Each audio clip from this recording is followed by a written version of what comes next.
parmi le peuple de faux prophètes, et il y aura de même parmi vous de faux docteurs,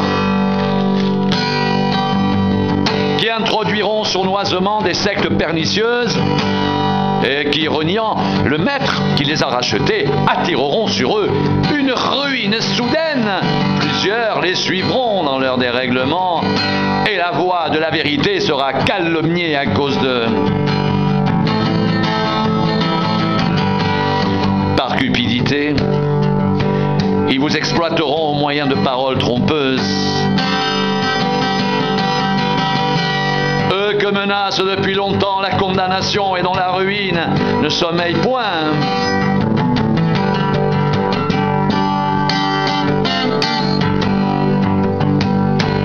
Car si Dieu n'a pas épargné les anges qui ont péché, mais s'il les a précipités dans les abîmes de ténèbres et les réserve pour le jugement, s'il n'a pas épargné l'ancien monde, mais s'il a sauvé 8 personnes dont Noé, ce prédicateur de la justice, lorsqu'il fit venir le déluge sur un monde d'impies,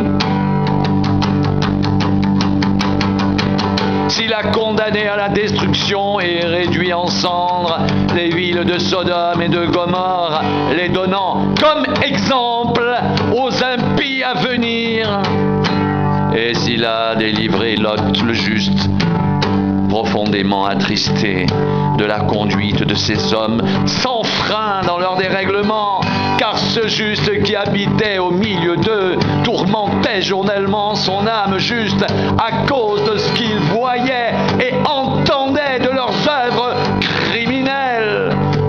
Le Seigneur s'est donc délivré de l'épreuve les hommes pieux et réservé les injustes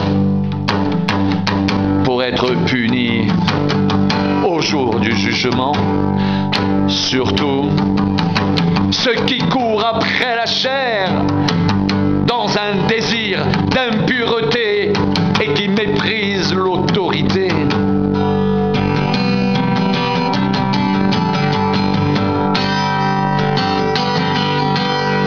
Audacieux et arrogants, ils ne craignent pas d'injurier les gloires, tandis que les anges supérieurs en force et en puissance ne portent pas contre elles de jugement injurieux devant le Seigneur.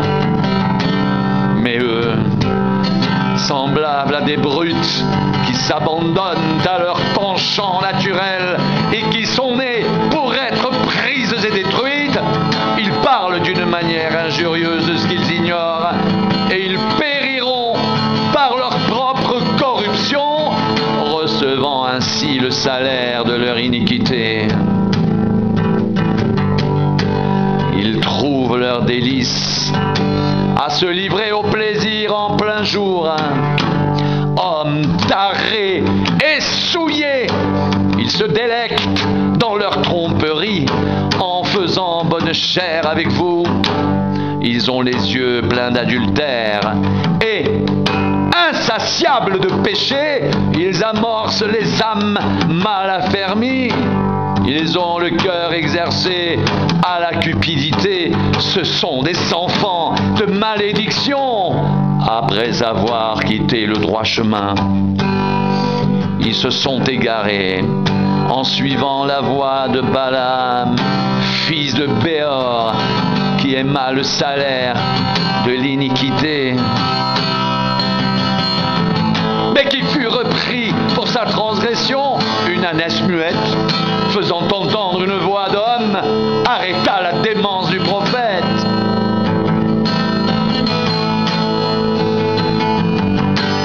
Ces gens-là sont des fontaines sans eau,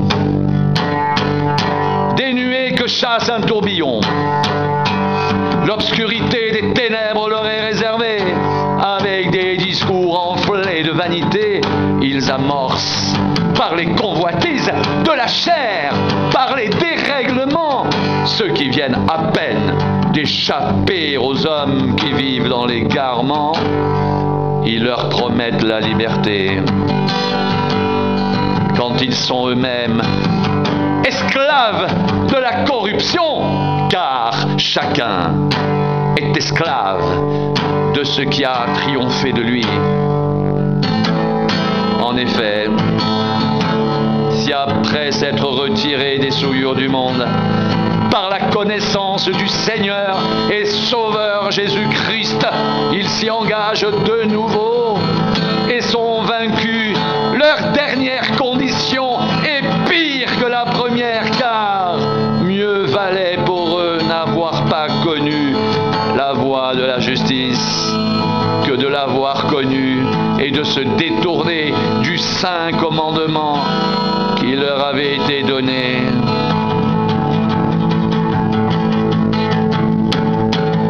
Il leur est arrivé ce que dit un proverbe vrai. Le chien est retourné à ce qu'il avait vomi et la truie s'est vautrée dans le bourbier.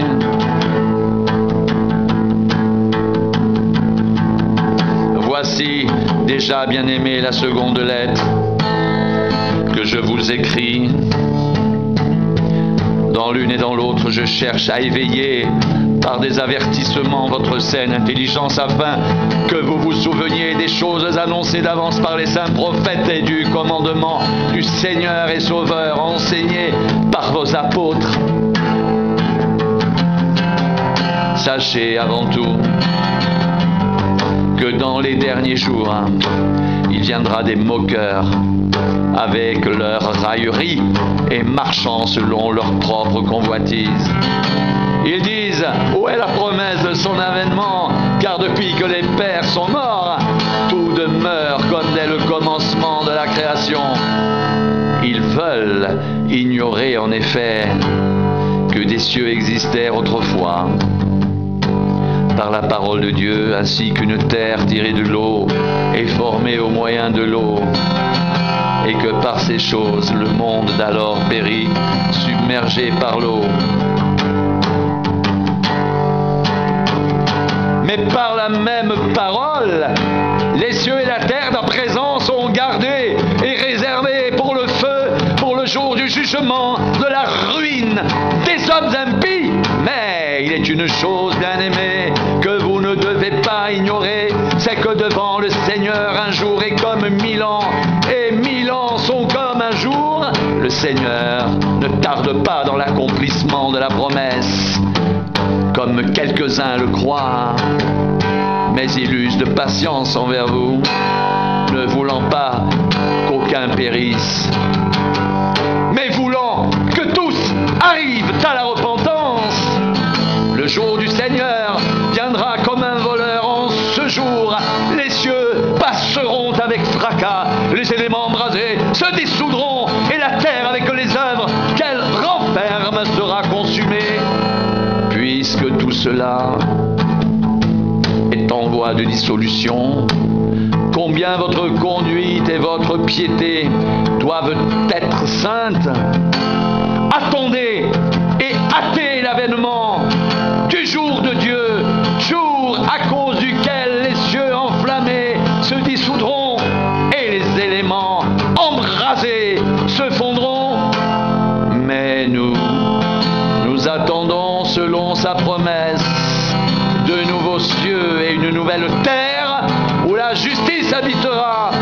C'est pourquoi, bien-aimés, en attendant ces choses, appliquez-vous à être trouvés par lui, sans tache et irréprochable dans la paix. Croyez que la patience de notre Seigneur est votre salut, comme notre bien-aimé frère Paul vous l'a aussi écrit, selon la sagesse qui lui a été donnée.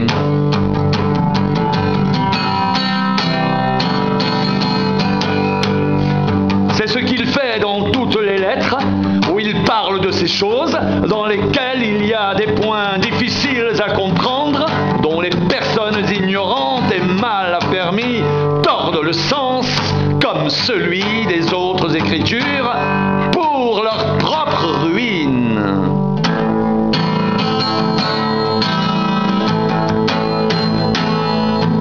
Vous donc, bien-aimés, qui êtes avertis, tenez-vous sur vos gardes, de peur qu'entraînés par les garements des impies, vous ne veniez à déchoir de votre fermeté